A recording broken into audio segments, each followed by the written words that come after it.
Hello दोस्तों, आप लोग कैसे हो। आई होप आप लोग अच्छे होंगे और अच्छी तरीके से पढ़ाई भी कर रहे होंगे। तो आज हम लोग जो है कि फिलॉसफी के यूनिट 3 की जो है कि क्वेश्चन नंबर 4 पढ़ेंगे। ठीक है। क्या है कि वेदांत दर्शन के अनुसार शिक्षा के उद्देश्य, पाठ्यक्रम, शिक्षण विधियां तथा अनुसरण के संप्रत्यय की व्याख्या कीजिए। ये जो क्वेश्चन है 2017 में आया हुआ क्वेश्चन है और इसको जो है कि हम लोगों ने पहले ही जो है कि दीर्घ उत्तरीय प्रश्न 2 में तथा लघु उत्तरीय प्रश्न संख्या 2 में देख लिया है, पढ़ चुके हैं। आप लोगों को मेरे प्लेलिस्ट में ये क्वेश्चन का जो हमने पढ़ाया है वो आप जा करके देख सकते हैं, उसमें अवेलेबल है। ठीक है।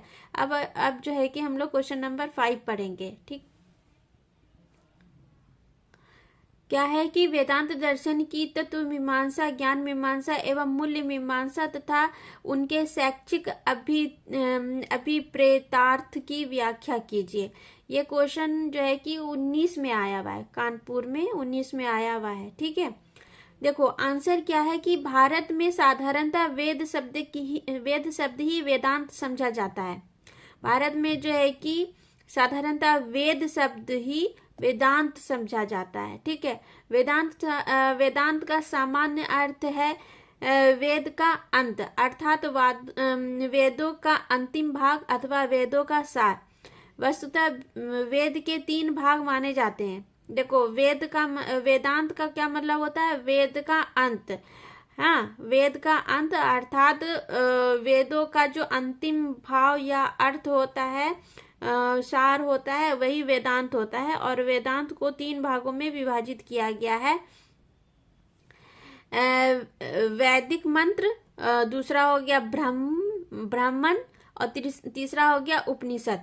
ठीक है। ये 3 भागों में डिवाइड किया गया है वेदांत को।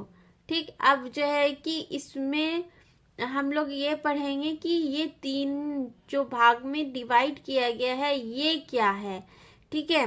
तो इसको हम पढ़ते हैं कि इस प्रकार उपनिषद वेद का अंतिम चरण भाग और वैदिक युग का अंतिम साहित्य माना जाता है। उपनिषदों को वेद का गूढ़ रहस्य माना जाता है, इसी कारण इन्हें वेदांत कहा जाता है। मतलब वेदांत जो है कि उपनिषद का गूढ़ रहस्य माना जाता है। इसी के अंदर जो है कि सारे वेदों का रहस्य है और उपनिषदों का रहस्य है, वेद का रहस्य है, इसीलिए इसको सबसे ज्यादा इम्पोर्टेंट माना गया है। ठीक है। और ये जो है कि वैदिक युग का अंतिम साहित्य भी है।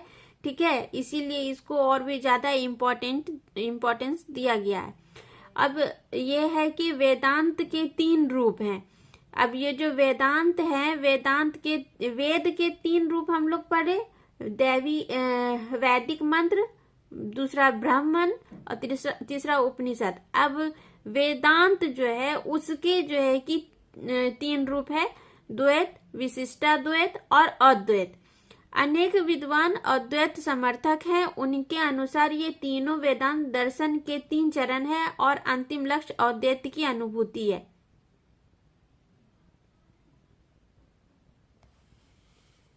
ठीक है।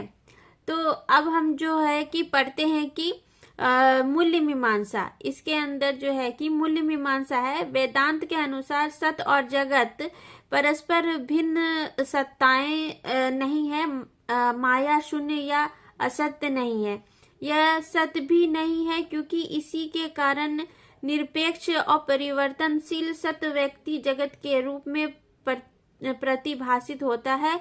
परमार्थिक दृष्टि से तो माया को असत्य कहा जाना चाहिए, किंतु इसे असत्य भी नहीं कहा जा सकता क्योंकि तब तो इसके कारण जगत का प्रतिभाषित होना भी असंभव नहीं हो सकता। अतः यह ना तो सत्य है और ना असत्य। वेदांत में इसे अनिर्वचनीय कहते हैं, अनिर्वाचनीय सॉरी वेदांत में इसे अनिर्वाचनीय कहते हैं। यही जगत का यथार्थ कारण है। देखो मूल्य मीमांसा क्या है कि वेदांत का जो सत्य है और असत्य इसके बारे में माना गया है कि जो वेदांत के अनुसार सत और जगत जगत जो है कि परस्पर भिन्न सत्ताएं हैं। मतलब कि वेदांत के अनुसार सत और जगत, ये जो जगत है हमारा, ये जो दुनिया है, ये जो है कि इसके बारे में बताया गया है। और ये जो जगत में जो माया है, वो माया को शून्य और असत्य बताया गया है, असत्य है। लेकिन इसके बारे में ये कहा गया है कि ये तो ना तो सत्य है ना असत्य है, ये एक परमार्थिक दृष्टि से तो माया को, मतलब परमार्थिक अगर हम देखें तो ये दुनिया क्या है, एक माया जाल है, ठीक है। इसीलिए इसको इस तरह से देखें तो असत है, किंतु इसे असत भी नहीं कहा सकता, क्योंकि ये तब क्योंकि अगर ये दुनिया है और है तो इसको हम असत्य तो नहीं कह सकते हैं, ये सत्य है, ठीक है। ये एक दुनिया में, इस दुनिया में हम लोग रह रहे हैं, हर एक चीज कर रहे हैं, तो ये जो है कि परमात्मा के द्वारा जो बनाया हुआ ब्रह्मांड है, ये जगत है, ये सब सत्य है। लेकिन इसमें जो माया जाल है, माया जाल के द्वारा जो ये दुनिया बनी है, ये इसके बारे में लोग कहते हैं ये असत्य है, ठीक है। और इसको असत्य भी नहीं कहा जा सकता, क्योंकि ये जगत का निर्माण जो हुआ है, इसमें हम लोग सारी चीजें कर रहे हैं, इसमें इंसान इस दुनिया में आते हैं और यहाँ पर ही सब कुछ करते हैं, अपना सारे शौक अरमान पूरा करते हैं, है ना। तो ये सब सत्य भी है, क्योंकि तब तो इसके कारण जगत का प्रतिभाषित होना भी असंभव नहीं हो सकता। और इसीलिए ये जो जगत है, अगर हम इसको असत कहेंगे तो इसका जो ये जो जगत है, इसको हम प्रतिभाषित भी तो नहीं कर सकते, ये भी असंभव हो जाएगा, ठीक। अतः यह ना तो सत्य है और ना ही असत्य। वेदांत में इसे अनिर्वाचनीय कहा गया है, ना तो सत्य माना गया ना असत्य माना गया, ये अनिर्वाचनीय है, मतलब न्यूट्रल है, एक जैसा है, ठीक है, हमेशा रहने वाला चीज है। यही जगत का यथार्थ कारण है, ठीक है। तत्व मीमांसा में क्या आ जाएगा कि अद्वैत के अनुसार परम तत्व के विघटन से संसार नाम रूपों को प्रतिभाषित होने के कारण मनुष्य का परमार्थिक स्वरूप दिया जाता है। वेदांतियों के अनुसार जीवात्म ही दुखों का कारण है तथा इनके अनुसार पूर्ण तत्व ही जीवन का अभिष्ट है। मतलब तत्व मीमांसा में क्या होगा कि अद्वैत के अनुसार, अद्वैतवाद के अनुसार परम तत्व के विघटन से, जो परम तत्व है हमारा ईश्वर, हमारे ईश्वर हैं, परम तत्व हैं, उनके विघटन से जो है कि संसार का निर्माण हुआ और इसी के द्वारा इस संसार को प्रतिभाषित किया जाता है। लेकिन मनुष्य का जो ये परमार्थिक स्वरूप है, ये जो इंसान इस दुनिया में आया अपने स्वरूप के साथ, तो उसको जो है कि वो स्वरूप क्या है, एक सही चीज है हमारे। और ये जो जीव है, ये जो वेदांत के अनुसार, वेदांतियों जितने भी वेदांत दार्शनिक हैं, वेदांतियों के अनुसार जीवात्म ही दुखों का कारण है। जो इस दुनिया में मनुष्य आया उसको जीव कहा गया और वही दुखों का कारण है, क्योंकि उसके अंदर बहुत सारी ख्वाहिशें पैदा हो जाती हैं और वही ख्वाहिश अगर पूरी नहीं हो तो उसके अंदर दुख आ जाता है, ठीक है। तो जीव को जो है कि जीवात्म ही दुखों का कारण माना गया तथा उनके अनुसार पूर्ण तत्व ही जीवन का अभिष्ट है। मतलब जब तत्व पूरी अगर इंसान को सारा कुछ मिल जाता है और उसका मेन चीज क्या मिलना होता है, मोक्ष, और मोक्ष मिल गया तभी उसको जीवन की मुक्ति मिल जाएगी, ठीक है। तो अब है कि ज्ञान मीमांसा। ज्ञान मीमांसा क्या है? तो ज्ञान मीमांसा में वेदांतियों के अनुसार व्यक्ति जब अपने आप का यथार्थ ज्ञान प्राप्त कर लेता है तो इसके लिए संसार का मानो लोप हो जाता है। मतलब जब वेदांतियों के अनुसार जब मनुष्य अपने आप का यथार्थ ज्ञान प्राप्त कर लेता है, मतलब ये जान जाता है कि सच क्या है, मतलब हमारा इस दुनिया में आने का रीजन क्या है, ये संसार का लोप जो है कि उसके अंदर जो है वो उसके बारे में ये पता चल जाता है, तो ये सारा संसारिक लोभ खत्म हो जाता है। संसार का फिर से प्रत्यक्ष तो होता है, संसार का फिर से प्रत्यक्ष तो होता है, किंतु अब वह दुख में नहीं रह जाता। मतलब संसार का मतलब इसको ये ज्ञान पता चल जाता है कि मेरा इस दुनिया में आने का मकसद ना तो पैसा कमाना, ना तो गाड़ी बंगला ये वो कुछ भी नहीं करना, सिर्फ मोक्ष प्राप्ति के लिए आना है, किसी भी चीज से मोह माया नहीं रखना है। और ये जब पता चल जाता है तो ये प्रत्यक्ष रूप से उसको जो है कि एक ज्ञान प्राप्त हो जाता है, फिर उसके अंदर कोई दुख नहीं रह जाता है। ठीक है, जो संसार पहले दुखमय कारगर था, अब वह सच्चिदानंद हो जाता है। जो पहले ये सारी चीजें सोच सोच के हम लोग दुखी होते थे कि मेरे पास अच्छा कार, अच्छा घर, बैंक बैलेंस, ये सब नहीं है, तो जब ये सब चीज का शौक ही खत्म कर देता है इंसान, तो उसका जिंदगी क्या हो जाता है, दुख के कारण से मुक्त हो जाता है और सच्चा आनंद मिल जाता है उसको। ठीक है, सच्चिदानंद का मतलब सच्चा आनंद मिल जाता है। ठीक है, अद्वैत वेदांत दर्शन के अनुसार सच्चिदानंद को अवस्था को प्राप्त करना ही जीवन का अभिष्ट ज्ञान है। और वेदांत दर्शन के अनुसार यही सच्चा आनंद, मतलब अपने अंदर किसी भी चीज का लोभ माया ख्वाहिश मत रखो।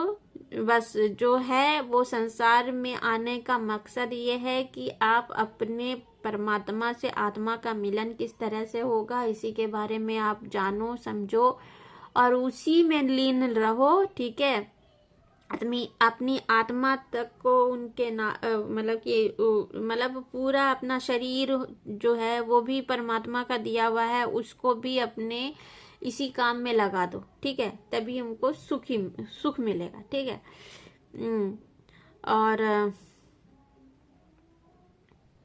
अद्वैत वेदांत दर्शन के अनुसार सच्चिदानंद को अवस्था को प्राप्त करना ही जीवन का अभिष्ट ज्ञान है, ये तो पढ़ लिया।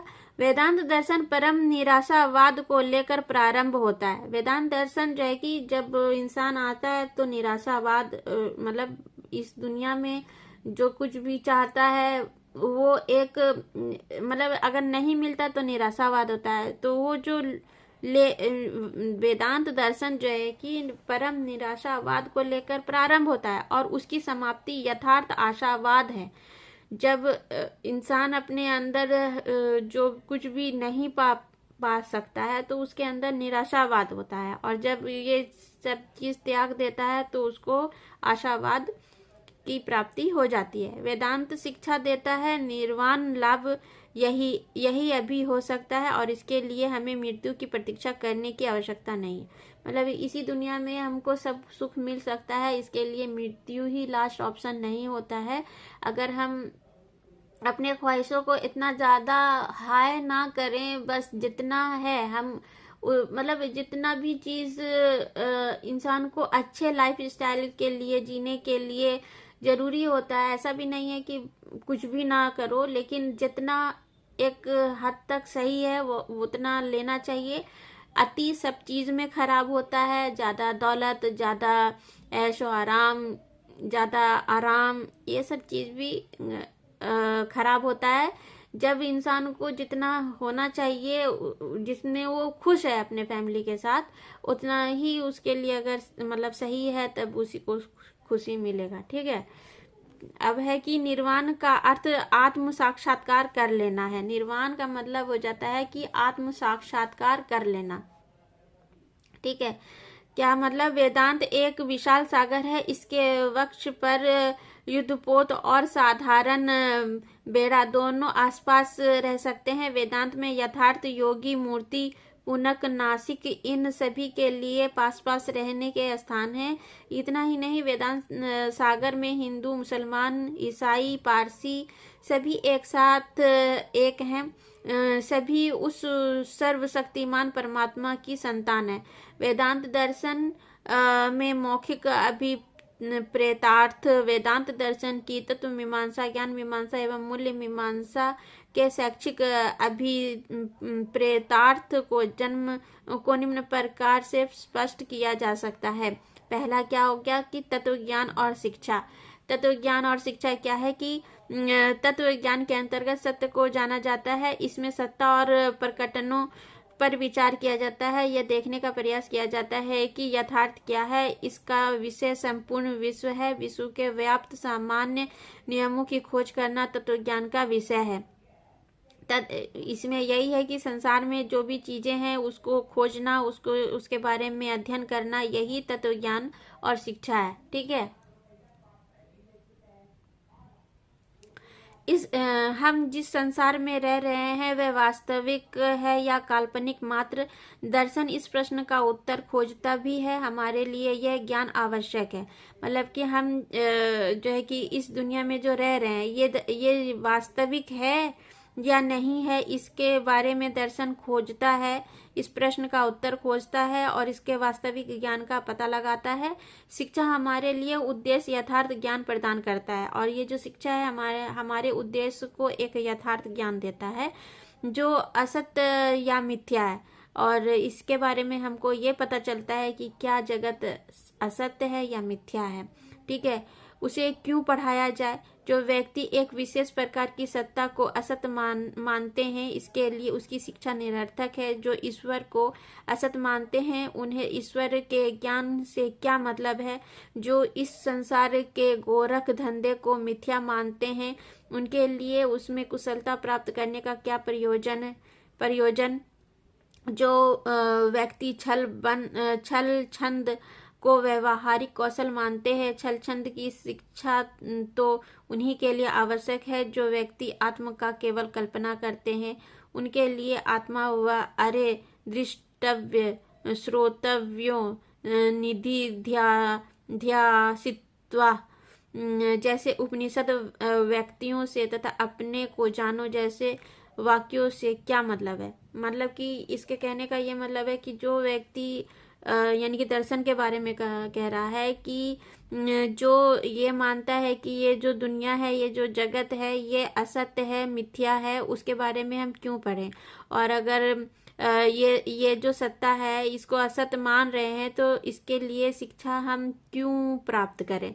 ठीक है। ईश्वर अगर असत्य है और उसमें तो उन्हीं के लिए हम ईश्वर का ज्ञान लेना जो है कि उन्हें ईश्वर के ज्ञान से जो ईश्वर के बनाए हुए इस जगत को असत्य मानते हैं, तो उसको ये इस ज्ञान को देने का क्या मतलब है। जो इंसान अगर ईश्वर के बनाए हुए इस जगत को, इस धरती को, इस ब्रह्मांड को जो है कि असत्य मानते हैं, मिथ्या मानते हैं, कल्पना मानते हैं, तो उसको जो है कि इसके बारे में ज्ञान देने का क्या मतलब है। जो इस संसार को जो इस संसार का जो गोरख धंधा है उसको मिथ्या मानते हैं, तो उसमें कुशलता प्राप्त करने का क्या प्रयोजन है। ये है मतलब कि इसके बारे में जो लोग इस तरह की कल्पना करते हैं उसको इस तरह की शिक्षा देने का क्या मतलब है। यही काम है। तो इस प्रकार हम देखते हैं कि शिक्षा तत्व ज्ञान की उपेक्षा नहीं कर सकती है। ठीक है। इस प्रकार हम ये देखते हैं कि जो चीज सत्य है उसके बारे में हम छल छंद की शिक्षा तो नहीं उन्हें नहीं कह सकते हैं। आवश्यक है कि व्यक्ति आत्मा का केवल कल्पना मानते हैं, उनके लिए आत्मा जो है कि मतलब जो व्यक्ति आत्मा को सिर्फ कल्पना मानते हैं कि नहीं ये जो है एक कल्पनाशील बातें हैं, ये चीज नहीं होना चाहिए। और इसके बारे में उनका ये कहना है कि इसके बारे में जो भी इस तरह की बातें करते हैं कि परमात्मा का क्या मतलब, आत्मा का क्या मतलब, ये संसार मिथ्या है, छल है, इन सब के बारे में जो भी बोल रहा है, अगर वो ये मानता है कि ये सब छंद है, छल कपट वाली चीजें हैं, असत्य है, ठीक है, तो इसके बारे में ज्ञान क्यों दे रहे हैं। उन्हें ईश्वर के ज्ञान से फिर क्या मतलब है, ईश्वर का ज्ञान ही क्यों दे रहे हैं वो। ठीक, तो ये सब बातें हैं। इस प्रकार हम देख सकते हैं कि शिक्षा जो इस संसार के गोरख धंधे को मिथ्या मानते हैं उनके लिए उनमें कुशलता प्राप्त करने का क्या मतलब है। जो इस संसार को गोरख धंधा मानता है तो उसमें उसको कुशलता क्यों प्राप्त करना है, ये कहने का मतलब है। ठीक है, तो इस प्रकार से ये इसके ज्ञान तत्व और शिक्षा का मतलब यही इसमें कहा गया है। अच्छा, और इस प्रकार हम देख सकते हैं कि शिक्षा तत्व ज्ञान की उपेक्षा नहीं कर सकती है। ठीक, अब है कि दूसरा पॉइंट क्या है कि ज्ञान शास्त्र और शिक्षा। ज्ञान शास्त्र और शिक्षा क्या है कि ज्ञान शास्त्र में ज्ञान से अभिप्राय उनके मौलिक रूप, उसकी प्राप्ति की संभावना, उसकी प्राप्ति के उपाय आदि पर विचार किया जाता है। ज्ञान शास्त्र में ज्ञान की अभिप्राय उसके मौलिक रूप, उसकी प्राप्ति की संभावना, कि ज्ञान हमको किस तरह से प्राप्त होगा, उसका मौलिक रूप क्या है, इसको हम किस तरह से प्राप्त कर सकते हैं, इसके ऊपर विचार किया जाता है। ज्ञान में तत्व और असत्य का भेद किया जाता है और यह भेद कैसे किया जाता है इस पर भी विचार होता है। ज्ञान में सत्य और असत्य क्या है इसके बारे में भी भेद किया जाता है और इस भेद को समझा जाता है और फिर इसके ऊपर विचार भी किया जाता है। ठीक है, साधारण रूप में हम यह विश्वास करके चलते हैं, साधारण रूप में हम विश्वास करके चलते हैं, हम यह मानकर चलते हैं कि लेखक जो कुछ कह रहा है ठीक कह रहा है। इतिहास और भूगोल पढ़ते समय हम यह मान लेते हैं। हाँ, जब हम किसी चीज़ का इतिहास माने, हमने तो देखा नहीं, हम नहीं जानते हैं कि क्या हुआ इतिहास में, लेकिन जब हमारे स्कूल में पढ़ाई हो रहा होता है इतिहास और भूगोल का, भूगोल में पहले का इंडिया का नक्शा कैसा था, अब का कैसा हो गया है, तो वो जो पढ़ाएंगे हमको, हम वही तो मान के चलेंगे। ठीक है, जो कुछ पढ़ाया जा रहा है ठीक ही पढ़ाया जा रहा है, ये हम लोग मान के चलते हैं। जहाँ पर हमें कोई त्रुटि दिखाई देती है वहाँ पर हम संदेह करने लगते हैं। अगर हम लोगों को पढ़ाने के दौरान, टीचर को पढ़ाने के दौरान अगर हमें कुछ संदेह महसूस होता है कि ये किस तरह से हुआ होगा, तो हम जो है कि उसमें त्रुटि ढूंढने लगते हैं। ठीक है, ठीक है, जब हम कहते हैं कि हमें अमुक तथ्य, अमुक संबंध का ज्ञान है, तो इसका तात्पर्य यह है कि हमारी जानकारी संदेह से खाली है और उस ज्ञान को हम अपने व्यवहार का आधार बना सकते हैं।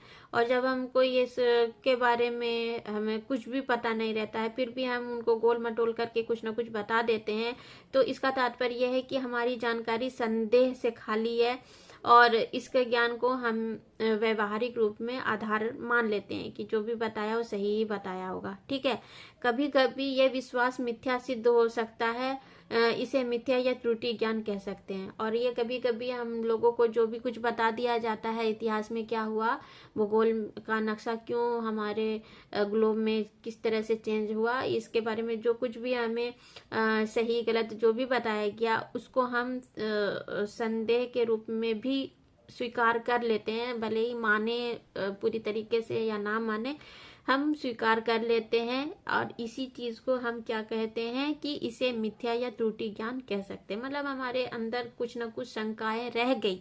कोई कोई क्वेश्चन ऐसा होता है ना कि टीचर से हम लोगों ने पूछा, बट टीचर को भी अगर सही तरीके से पूरा पता नहीं होता है तो उसके बारे में टीचर कुछ ना कुछ गोल मटोल कर करके निकल जाते हैं। ठीक है, या फिर ये बोल देते हैं कि इसके बारे में हम पढ़ करके आएंगे, अगले दिन आपको बताएंगे। अब अगला दिन कब आएगा, या फिर अगर कुछ बता भी देते हैं उसके बारे में, ठीक है, तो फिर भी हमको ऐसा नहीं लगता है कि जो कुछ भी बताया गया वो सही था, तो इसी को हम लोग इसे मिथ्या या त्रुटि ज्ञान कह लेते हैं। मतलब हाँ ठीक है, समझे नहीं समझे, लेकिन ज्ञान प्राप्त हो गया कि कैसे क्या हुआ।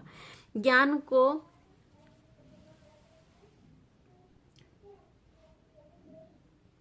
ठीक है, ज्ञान को हम प्राप्त कर सकते हैं या नहीं, प्रश्न के उत्तर में मतभेद है। यथार्थवादी इस प्रश्न का उत्तर हाँ में देता है तो संदेह ना में, है ना। अगर जो उत्तर मिला हमको उसमें संदेह है, मतभेद है, फिर भी यथार्थवादी इस प्रश्न का उत्तर अगर हाँ में देता है तो हाँ होता है, संदेह में देता है तो ना हो गया।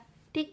ज्ञान प्राप्त कैसे होता है, इस प्रश्न के उत्तर में कुछ व्यक्ति सभी ज्ञान की इंद्रिय जन्य बताते हैं। मतलब ज्ञान हमको किस तरह से प्राप्त होता है, इसमें सभी व्यक्ति जो है कि ज्ञान को इंद्रिय जन्य ज्ञान बताते हैं। जो इंद्र से है, इंद्रिय ज्ञान जो होता है हमारे देखने, और जो चीज अगर हम नहीं देख पा रहे हैं उसके बारे में बस हम सुन लिए तो उस ज्ञान को हम लोग नहीं समझते। जो चीज हम आंख से देख कर करके ज्ञान लेते हैं, देखा हुआ जो चीज होता है हम उसी को सही मानते हैं, तो इसी को इंद्रिय जन्य ज्ञान बता देते हैं। ठीक है। यह प्रश्न के उत्तर कुछ व्यक्ति सभी ज्ञान को इंद्रिय जन्य ज्ञान बताते हैं। मतलब कि हमको जो भी समझाया गया, हमारी इंद्रिय हमारे मस्तिष्क में ये ज्ञान आ गया और इस चीज को हम ज्ञान मतलब जो भी बताया गया उसको हम लोगों ने अपने इंद्रिय ज्ञान में समा लिए, अपने दिमाग के अंदर रख लिए और हम लोगों को इस बारे में जानकारी मिल गई है। तो हम लोगों को ये ज्ञान किस तरह का ज्ञान है, इंद्रिय जन्य ज्ञान है। अनुभववाद से स्पष्ट है कि हमारा सारा ज्ञान बाहर से प्राप्त होता है और इंद्रिय ही इस ज्ञान को के साधन है। इसके विरुद्ध बुद्धिवाद ने सारे ज्ञान को मनन का परिणाम दिया है। ठीक है। जो अनुभव हुआ, जो चीज हम लोग पढ़ रहे हैं उससे हम लोगों को जो चीज समझ में आई, हमारा अनुभव हुआ, हमको किसी भी चीज का एक्सपीरियंस तभी होता है जब हम उस चीज को बार बार करते हैं तो हमको उस चीज का अनुभव हो जाता है ना। तो अनुभववाद ने मतलब कि अनुभववाद ने स्पष्ट कहा है कि हमारा सारा ज्ञान बाहर से प्राप्त होता है। हम जो भी अनुभव लेते हैं बाहर से लेते हैं, जो भी काम करते हैं हम अनुभव करके ही लेते हैं। तो ये जो ज्ञान प्राप्त होता है हमको बाहर से प्राप्त होता है। ठीक है। और इंद्रिय ही इस ज्ञान के साधन है, और ये इंद्रिय जो है कि हमारे ज्ञान के जो साधन है। साधन कौन सा है, इंद्रिय। मतलब हमारे दिमाग में जो भी चीज समझ में आ रही है और उसको हम एक्सपीरियंस कर रहे हैं तो ये हमारा देखा समझा हुआ चीज है और इसी को हम एक्सपीरियंस कर रहे हैं। ठीक है। जो हम देख रहे हैं, जो हम समझ रहे हैं, वही इंद्रिय जन्य ज्ञान है और यही हमारा आधार बन जाता है। ठीक है। इसके विरुद्ध बुद्धिवाद के सारे ज्ञान को मनन का परिणाम ही दिया। और जो इसके विरुद्ध अगर हम बुद्धि लगाते हैं, ठीक है, बुद्धि लगाए कि भाई ये नहीं हो सकता, इसके बारे में तो कुछ और ही निकल के आ सकता है, तो इसको जो है कि हम बुद्धिजन्य ज्ञान को ज्ञान यानी कि इसके विरुद्ध जो बुद्धिवाद के सारे ज्ञान है उसको मनन का परिणाम दिया जाता है। जब हम चिंतन मनन इसके बारे में करने लगते हैं कि ये कैसे हुआ, इसके बारे में हम कुछ और भी तो जान सकते थे, तो ये मनन है। ठीक है। अब जो है कि शिक्षा शास्त्र में ज्ञान शास्त्र का उपयोग किया गया है। ठीक है। शिक्षा शास्त्र में ज्ञान शास्त्र का उपयोग है। हम किस प्रकार का ज्ञान प्राप्त करें और कैसे करें, इसके निर्माण में ज्ञान शास्त्र हमारी सहायता करता है। जब हम पाठ्यक्रम का निर्माण करने चलते हैं तो हमारे समक्ष यह समस्या आ जाती है कि अब तक के अनुभवों में से हम क्या लें और क्या ना लें, अनुभवों को किस क्रम में रखें। ज्ञान शास्त्र हमारी इस विषय में सहायता करता है। देखो, जब हम जो है कि जब हम सब कुछ पढ़ लिए होते हैं तो जब ज्ञान प्राप्त करने का टाइम आता है तो हम ये चीज करते हैं कि ज्ञान प्राप्त करें, कैसे करें, हमें ज्ञान कैसे प्राप्त होगा और सही ज्ञान कैसे प्राप्त होगा, इसके निर्माण में ज्ञान शास्त्र हमारी जो ज्ञान शास्त्र है, ज्ञान शास्त्र वो हमारी सहायता करता है। जब हम पाठ्यक्रम का निर्माण करने चलते हैं तो हमारे समक्ष ये समस्या आ जाती है कि अब के अनुभवों में से हम क्या लें और क्या न लें। जब हम जो हम पाठ्यक्रम पढ़ाते हैं, पाठ्यक्रम का अनुभव करते हैं, तो उसमें से हम जब बच्चे लोगों को पढ़ाने लगते हैं तो हमने जो पढ़ा, हमने जो समझा, वही चीज़ तो बच्चों को भी पढ़ाते हैं और समझाते हैं ना। तो जो चीज़ हमारे समझ में आई, जो चीज़ हमने एक्सपीरियंस किया, वही चीज़ बच्चों को भी समझाया। ठीक है। तो यही और और उसमें से भी जो है कि हमारे हम अपने बाहर से और भी लोगों से या बुक से पढ़ कर करके और भी अनुभव लेते हैं। ठीक है, सिर्फ हमारा जो पढ़ा हुआ रहता है, जो समझा हुआ रहता है वो नहीं, हम लोग कुछ और भी ज्ञान बाहर से भी लेते हैं। तो उसी टाइम में हम ये डिसाइड करते हैं कि क्या कितना लें और क्या ना लें। ठीक है, अनुभव को किस क्रम में रखें, अब अनुभव भी हमारा है, उसको किस क्रम में रखें। ज्ञान शास्त्र हमारी इस विषय में सहायता करता है, जो अनुभव का क्रम है। ठीक है, हमारा अनुभव कितने लेवल का है, हम किस तरह का अनुभव और भी ज़्यादा, जैसे सिर्फ इतना अनुभव का क्या मतलब है, एक्सपीरियंस चाहे जितना भी होना है, 5 साल का, 10 साल का, 15 साल का, 20 साल का, जैसे जैसे एक्सपीरियंस बढ़ता रहता है इंसान के अंदर का जो है कि अच्छा नॉलेज होता है, बढ़ने लगता है। जब नॉलेज बढ़ता है तो एक्सपीरियंस बढ़ने लगता है। ठीक है, तो यही चीज़ है कि अनुभव से जो है कि हमारा ये किस क्रम, अनुभव को भी किस क्रम में रखे, ये भी हमको कौन बताता है, ज्ञान शास्त्र हमारे इस विषय में सहायता करता है। ठीक है, नीति शास्त्र और शिक्षा, नीति शास्त्र और शिक्षा में क्या हो जाएगा कि नीति शास्त्र में शुभ और अशुभ पर विचार होता है। अच्छा क्या है और बुरा क्या है, इसका निर्णय नीति शास्त्र करता है। हमें क्या करना चाहिए और क्या नहीं करना चाहिए, इसकी भी जानकारी नीति शास्त्र के अंतर्गत प्राप्त होती है। नीति शास्त्र में ये होता है कि अच्छे बुरे का पहचान कराया जाता है कि क्या सही है क्या गलत है, हमें क्या सही कहाँ पर क्या करना चाहिए, इसके बारे में हमें नीति शास्त्र से पता चलता है। नीति शास्त्र व्यक्ति के व्यवहार से संबंधित है। मनोविज्ञान, समाजशास्त्र और मानव विज्ञान की व्यवहार के ही शास्त्र हैं, किंतु ये विज्ञान के व्यवहार के संबंध में केवल तथ्य एकत्र कर लेते हैं और उनका स्पष्टीकरण करते हैं।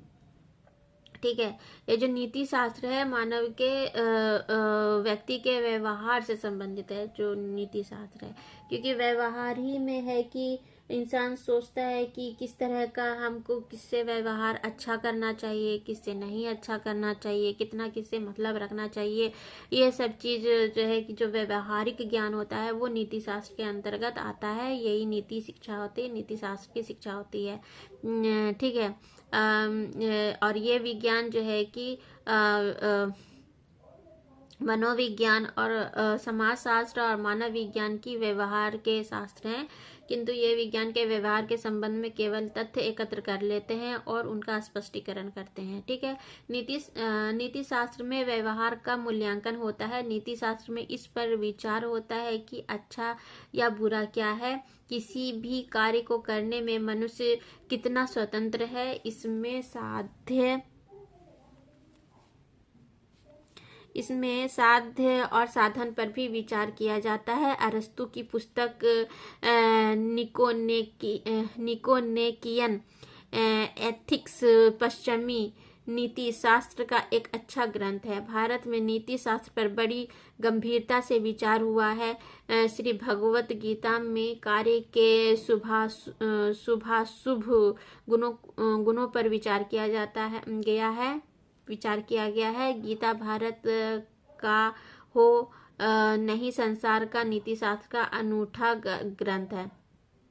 यहाँ पर यह होना चाहिए कि गीता भारत का ही नहीं संसार का नीति शास्त्र का अनूठा ग्रंथ है। ठीक है, मतलब इसके मतलब का कहने का यही मतलब हुआ कि जो हमारे सही गलत की पहचान कौन कराता है, नीति शास्त्र। ठीक है, अच्छे बुरे की पहचान कौन कराता है, नीति शास्त्र। भगवत गीता में भी इसमें बताया गया है कि क्या सही है क्या गलत है, किसके साथ किस तरह का व्यवहार करना चाहिए।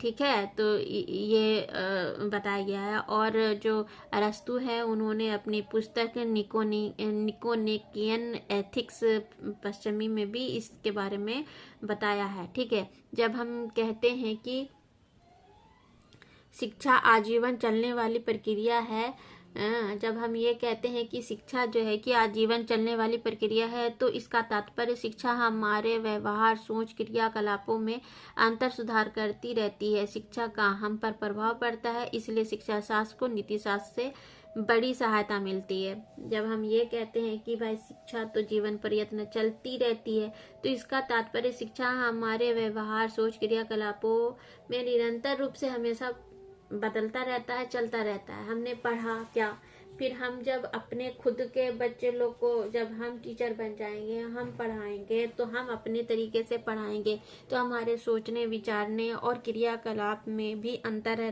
रहेगा। हम अपने ढंग से पढ़ा रहे हैं। आप जब टीचर बनोगे तो आप अपने ढंग तरीके से पढ़ाओगे। आपके सोचने, विचारने, व्यवहार करने का, अपने बच्चों को किस तरह से आपको पढ़ाना है, क्या ट्रीट किस तरह से देना है, इस तरह का जो सोचना विचारना होगा वो आपके ऊपर डिपेंड करता है। ठीक है, तो ये जो शिक्षा है वो आजीवन चलती रहती है और हम कुछ ना कुछ नया कुछ सीखते रहते हैं और उसमें ऐड करते हैं, ताकि हम अपने स्किल्स में भी सुधार ला सके। ठीक है, तो यही सब चीज होता है और इसीलिए शिक्षा शास्त्र को नीति शास्त्र से बड़ी सहायता मिलती है ना। इसीलिए शिक्षा शास्त्र जो है उसमें नीति शास्त्र का बहुत इम्पोर्टेंट रोल होता है। नीति शास्त्र से ही हमें सही, अच्छा, बुरा व्यवहार, ये वो, मतलब सारी चीजों का पता चल जाता है। ठीक है, तो आई होप आप लोगों को यहाँ तक समझ में आया होगा।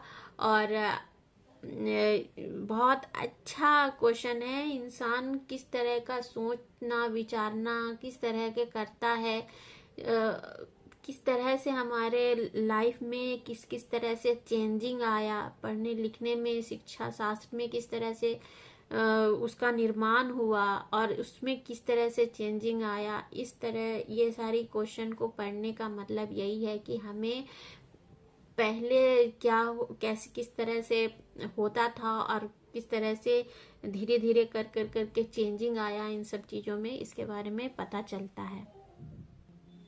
ठीक है, इस प्रकार हम देखते हैं कि दर्शन के तीनों शाखाओं तत्व मीमांसा, ज्ञान मीमांसा एवं मूल्य मीमांसा से शिक्षा शास्त्र को सहायता मिलती है। हम शैक्षिक उद्देश्यों के को निर्धारण करने में एवं विनयशीलता की स्थापना करने में नीति शास्त्र की सहायता मिलती है। अनुशासन की समस्त मुख्यतः नैतिक समस्या है। अनुशासनहीन व्यक्ति को अनुशासन के प्रति नैतिक भावना का उद्दीयन नहीं हो सकता और यह सोच नहीं पाता कि उसे क्या करना चाहिए और क्या नहीं। शिक्षण विधि ने निश्चय ही हमें ज्ञान शास्त्र और नीति शास्त्र दोनों में सहायता मिलती है।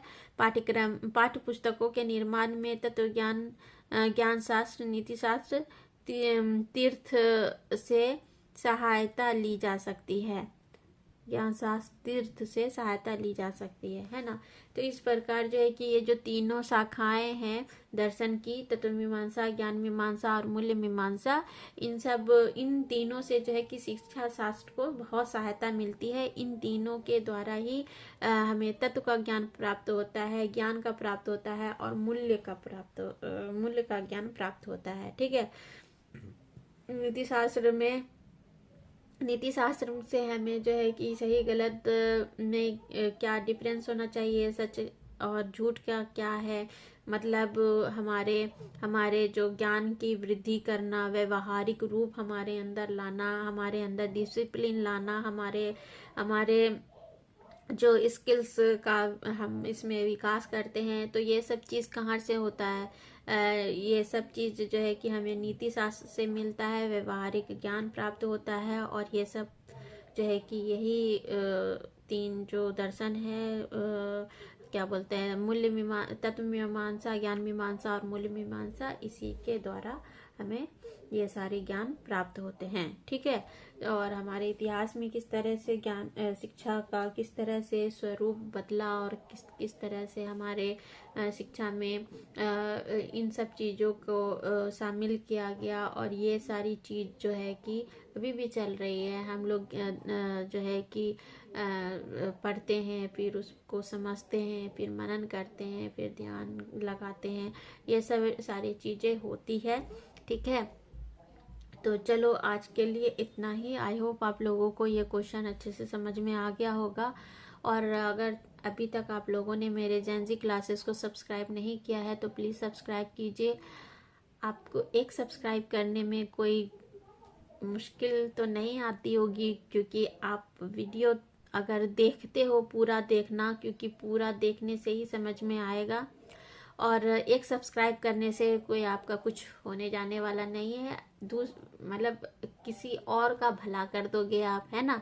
तो अगर आप एक सब्सक्राइब करते हो तो चलो आपके लिए इतना मेहनत करते हैं तो एक सब्सक्राइब करना बहुत अच्छी बात हो जाएगी, ठीक है। और कमेंट भी करो ताकि इससे मुझे मोटिवेशन मिले और मैं भी मोटिवेट हूँ और आप लोगों के लिए और भी अच्छे तरीके से पढ़ाने का और भी अच्छा तरीका ढूंढ पाऊँ, ताकि आपको और अच्छे से पढ़ा करके और अच्छे से समझा सकूँ। तो आज के लिए इतना ही। अपने और अपने फैमिली का बहुत बहुत ख्याल रखिए। Take care, bye bye.